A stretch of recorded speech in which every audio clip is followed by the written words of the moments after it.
Hello, this is Jeff Clark, and I'm the Conserve Program Director at the National Restaurant Association. And this is a short screencast on how to get started with the Energy Star survey. First, we want to talk about why you actually want to do the survey, because this is really important, and then also how to start gathering information and going through the website a little bit. Additional screencasts will help with things like going through the Excel spreadsheet and then also looking at utility bills to find the information you're looking for. So let's get started.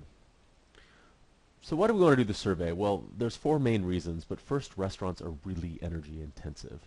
They use a lot of energy compared to other buildings, and we want to learn how, on a national general scale, where we can reduce consumption to save you money. And how much energy are we talking about here? Well, restaurants, which are on the right-hand side, compared to other commercial buildings, use a lot more energy, 7 to 5 times more just looking at retail and lodging like hotels. Second reason is it'll help, hopefully if we get enough data, help to create a 1 to 100 rating for a restaurant. And that'll be able to easily compare performance between restaurants and also look at your competition and really help us identify best opportunities for improvements. And it's kind of like fuel efficiency in your car, same type of thing. Measure your building on a 1 to 100 score.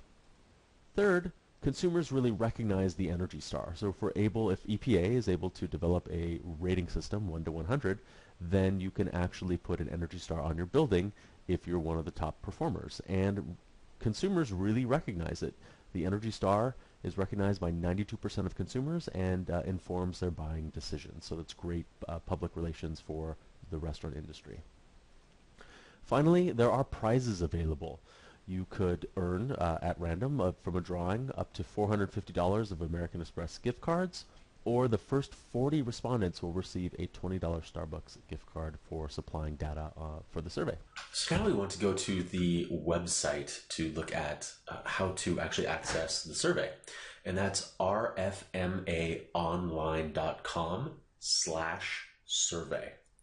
And once you get here, you can see there's lots of great information available. You should read all this, please. It's kind of important. So go ahead and read some of these things. We do need a lot of people to participate in the survey to make it successful. I do want to point out that all identifying information will be removed by a third party before it's submitted to EPA. So there's no way to link back your energy consumption from EPA's perspective.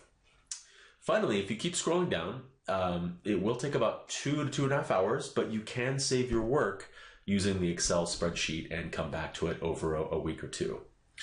So step 1, we want to determine your eligibility to participate in the survey.